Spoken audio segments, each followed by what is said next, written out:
Quais são as partes do planejamento? São 3. O marco referencial, que por sua vez se desdobra em 3 partes. Depois o diagnóstico e a terceira parte, a programação.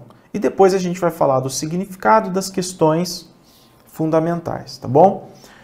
Então vamos fazendo aqui, ó.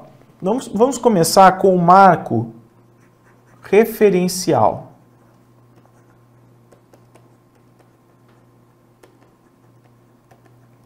Marco referencial.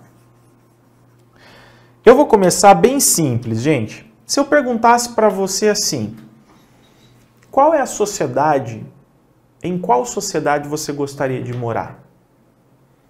Aí você fecha os olhos e você pensa tudo que teria nessa sociedade, como que as pessoas se relacionam, como que ocorrem as questões econômicas, como que ela está estruturada, os serviços, a questão do lazer, dos direitos, como que seria essa sociedade? Então veja que você vai criando o quê? Uma referência.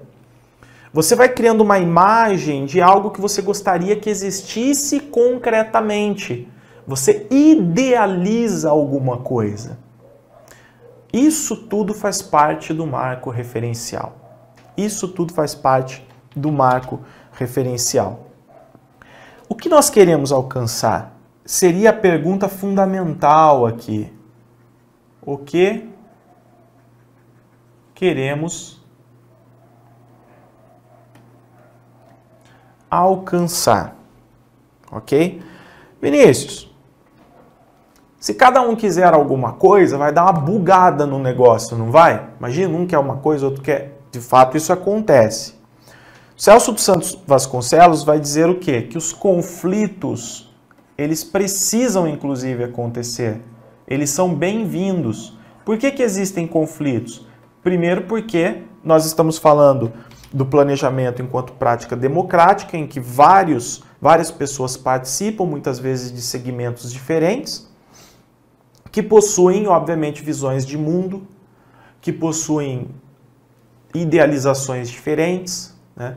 E os conflitos acontecem. Isso é normal e até são bem-vindos. O que não pode é esses conflitos permanecerem, não é?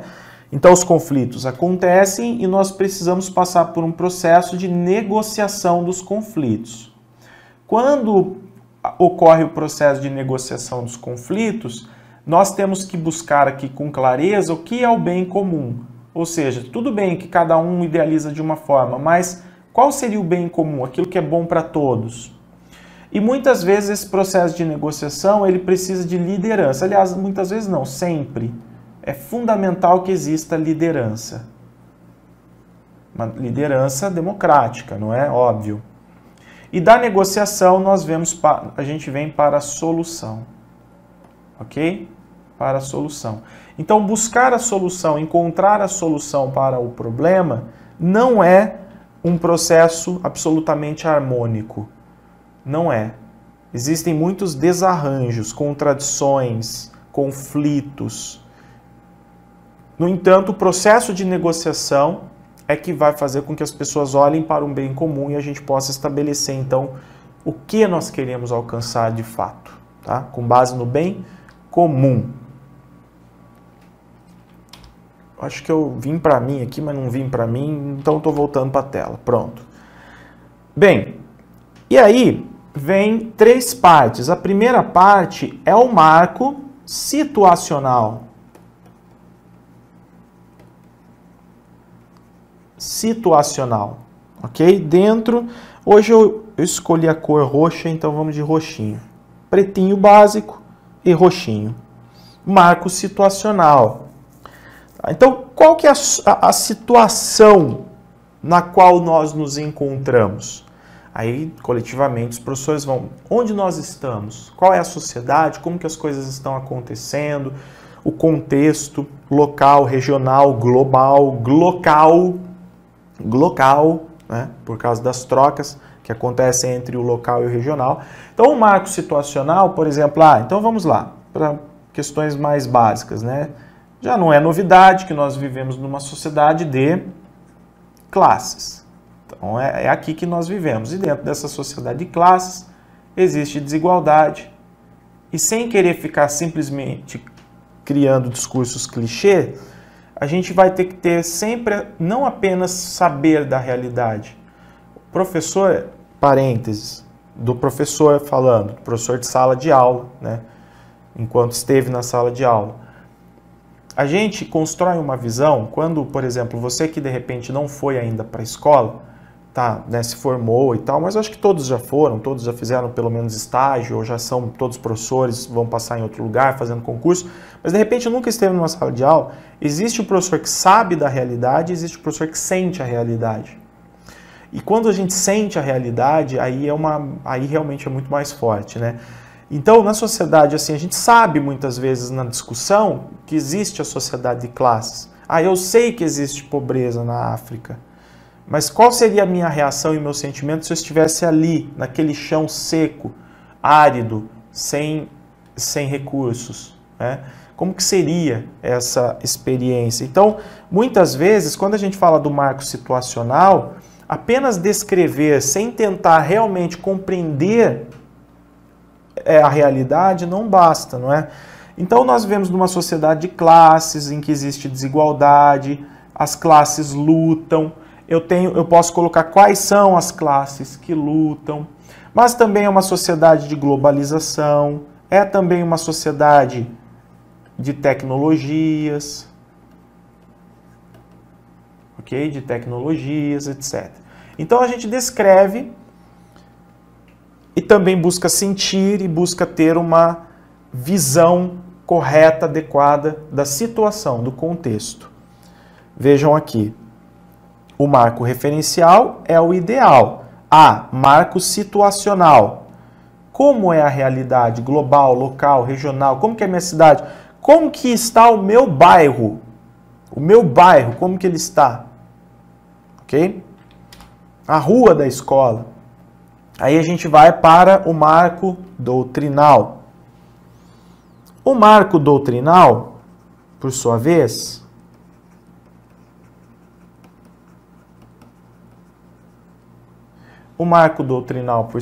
está preocupado com base teórico-filosófica. Ok? Então, base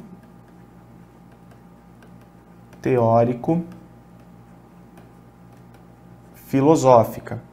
E no caso de base teórico-filosófica, nós vamos analisar qual é a concepção de homem, concepção de mundo, de educação, de sociedade, que nós vamos idealizar e que nós vamos escolher. Então, por exemplo, nós queremos uma sociedade democrática, tá? Eu quero então uma escola democrática, sim. Então, nós não vamos nesse momento pensar, então o que a gente vai fazer? Não é agora. Nós vamos pensar o que nós queremos. Então, eu quero uma escola democrática.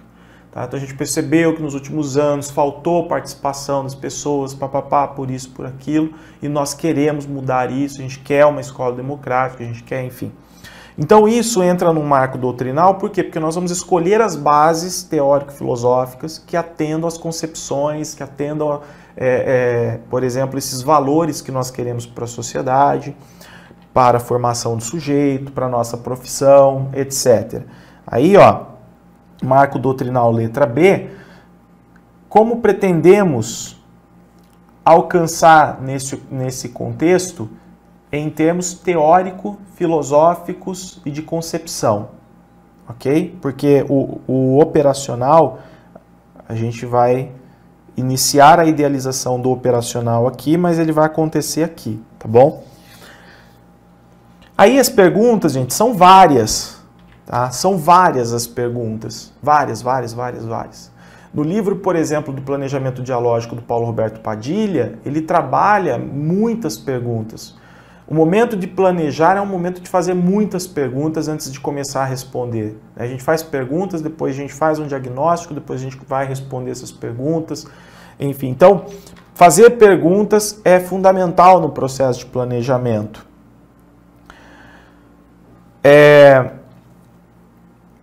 Então, o marco doutrinal. E aí tem o marco operativo, que é justamente preparar, né, ali a escola já para buscar essa situação idealizada. o marco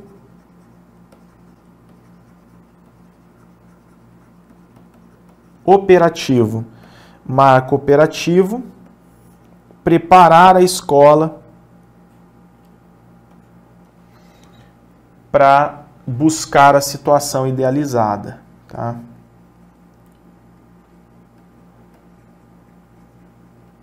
Para buscar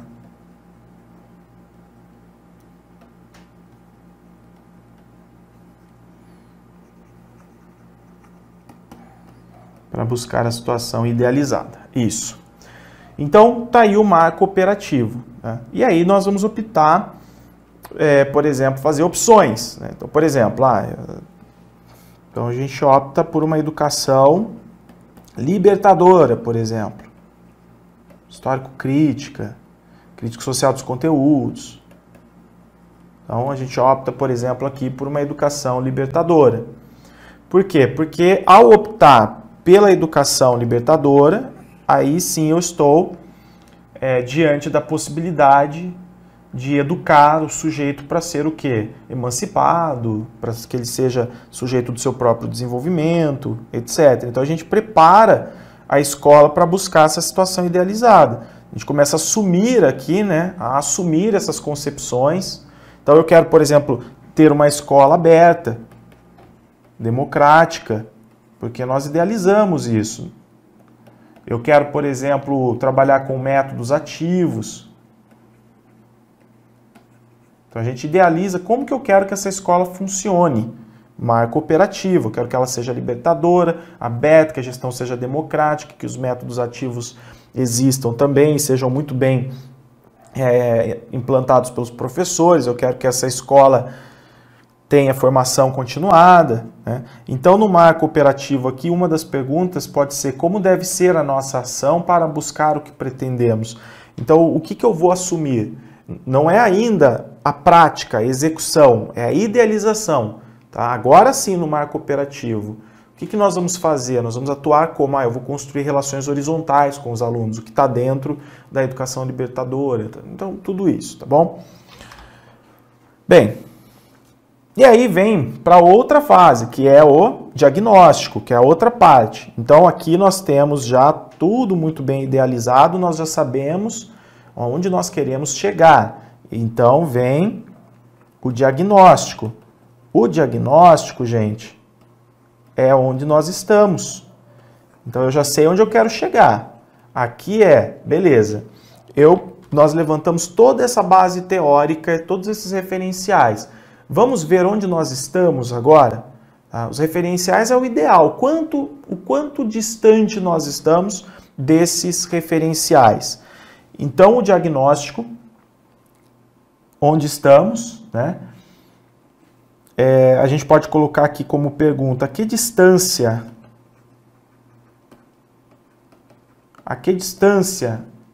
estamos? Beleza? E no caso aqui, gente, a que distância estamos daquilo que nós queremos é de forma bem palpável. Por exemplo, daqui para frente a gente quer trabalhar métodos ativos. Alguém já trabalhou métodos ativos? Tem o professor tal que trabalha, nunca trabalha. Nossa, nós estamos usando luz de métodos ativos. Ninguém nunca falou disso, aqui é novidade. Tá? Nós já fizemos atividades. Nós fizemos atividades e nós temos, inclusive, um histórico dessas atividades. Nós já temos um início. Beleza? Por exemplo, a questão democrática. Nós queremos uma gestão mais democrática, mas nem tem ainda o conselho de escola devidamente constituído, com seu estatuto elaborado, etc. Não tem nada. Então tem bastante coisa para fazer, não é? Tem bastante coisa para fazer. Nós estamos um pouco distantes desse objetivo. Então, o diagnóstico é justamente para isso, ok? Muitas vezes, nós vamos encontrar problemas aqui no diagnóstico. Por exemplo, vamos implantar métodos ativos? Vamos, mas os professores não sabem o que é isso. Então, não tem formação. O diagnóstico vai mostrar lá. Nós estamos impossibilitados nesse momento porque os professores não têm a formação adequada. Então é a formação que nós devemos buscar. Então, o que nós vamos fazer para que os professores tenham essa formação? E aí, vejam que é muito simples, né? Então, comparação entre o ideal e o real, o que nós idealizamos e onde nós realmente estamos. Um ponto que é muito importante no diagnóstico já é analisar o seguinte. Aqui, por exemplo, se a gente for seguir ideias freirianas, Paulo Freire vai falar, olha, idealizar não tem limite. O que nós queremos para a escola não tem limite, mas na hora de operar, na hora de colocar em prática, aí nós temos que pisar no chão e ir buscando aos poucos, né? Então vem essa ideia aqui na programação.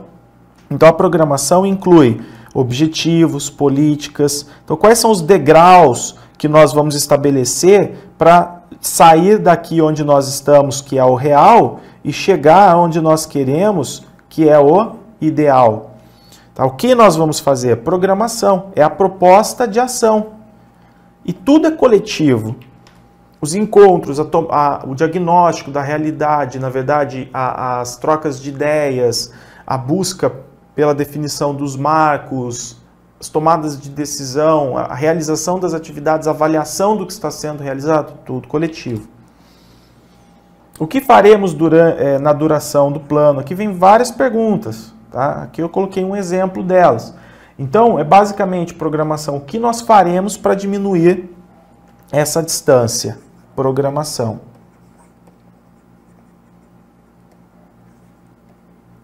O que faremos para diminuir essa distância? E é nesse momento, porque nós idealizamos alto, mas nesse momento nós temos que pensar o quê? O que realmente é necessário em termos de prioridade, o que é necessário, o que é mais importante que deve ser feito e o que é possível. Nós nunca podemos perder de vista isso aqui. Pensar no necessário e no possível é agir concretamente. Tá? Pensar no necessário e pensar no possível é agir concretamente. Então, assim, é uma tabelinha simples, é um conteúdo que aparece nas provas, mas ela não é difícil.